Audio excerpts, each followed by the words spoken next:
Kerala cartoon അക്കാദമിയും beacon കാലിക്കറ്റും സംയുക്തമായി ഇലക്ടൂൺസ് എന്ന cartoon പ്രദർശനം സംഘടിപ്പിച്ചു. MK രാഘവൻ, MT രമേശ് എന്നിവർ ചേർന്ന് ഉദ്ഘാടനം നിർവഹിച്ചു. 30 കലാകാരന്മാരുടെ 78 രചനകളാണ് പ്രദർശനത്തിൽ ഉണ്ടായിരുന്നത്.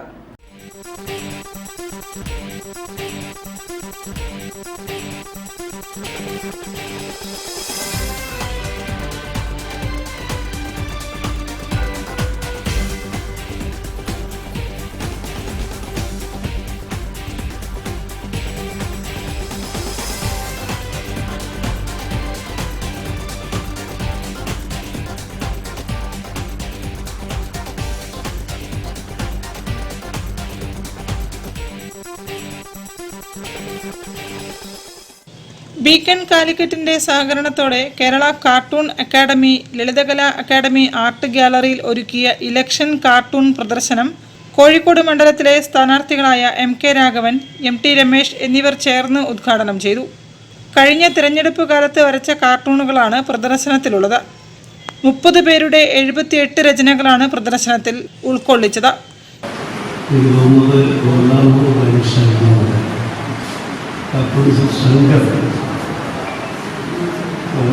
കാർട്ടൂണുമായി ബന്ധപ്പെടുന്ന അദ്ദേഹത്തിന് വീട്ടിൽ നിർമ്മിച്ച സാധനമില്ല.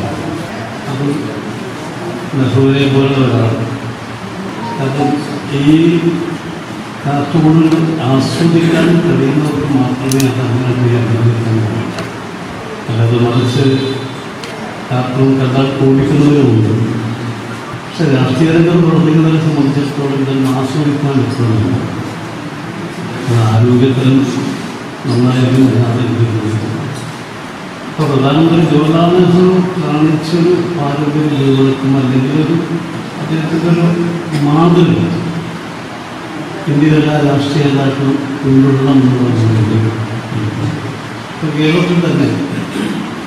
Beacon president T. സേതുമാധവൻ ഉദ്ഘാടന ചടങ്ങിൽ അധ്യക്ഷത വഹിച്ചു.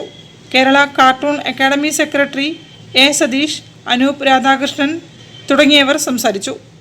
News bureau, Kozhikode. കൂടുതൽ വാർത്തകൾ ഇടവേളയ്ക്ക് ശേഷം. ക്യാൻസറിനെതിരെ പൊരുതാനായി കാലിക്കറ്റ് സിറ്റി സർവീസ് സഹകരണ ബാങ്കും MVR ക്യാൻസർ സെന്ററും സംയുക്തമായി അവതരിപ്പിക്കുന്ന ക്യാൻസർ ചികിത്സാ സഹായ പദ്ധതിയാണ് മാസ് കെയർ.